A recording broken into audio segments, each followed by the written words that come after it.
Thank you so much, Nuala, for introducing the UK delegation today, and thank you, Mrs. Rajavi, for inviting me to take part in this really important gathering as we approach International Women's Day.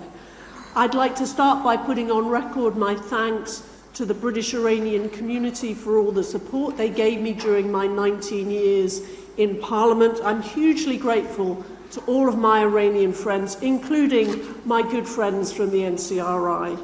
And they inspired me to speak out on Iran.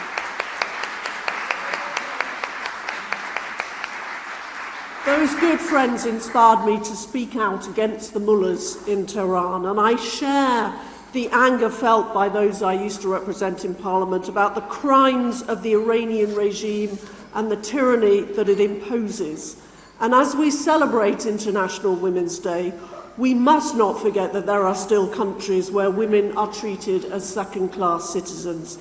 It is disgraceful, as so many people have said, it is disgraceful that women in Iran are denied so many basic rights relating to marriage, to divorce, to child custody, to employment, to inheritance. The list is a long one, and it's not acceptable. It is appalling that punishments for domestic violence remain inadequate and prosecutions rare. It's utterly repellent that the legal age of marriage for girls is just 13 in Iran.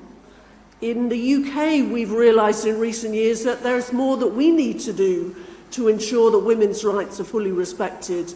And International Women's Day has become a time to reflect on that for us. The demand for more effective ways to counter male violence against women have become louder in Britain in recent years. So our new understanding and awareness of the battle for true equality isn't one even in our own countries should make us even more outraged than we were before about the terrible plight of women in Iran. The whole human rights situation in Iran is intolerable. As reported by Amnesty, people continue to be subject to enforced disappearances, torture and other cruel treatment. And systematic immunity prevails for ongoing and past crimes against humanity. It is quite simply unacceptable that the perpetrators of the mass killings of 1988 have never been held to account. It is an outrage that these terrible crimes have gone unpunished for so long. But in conclusion, let's not despair.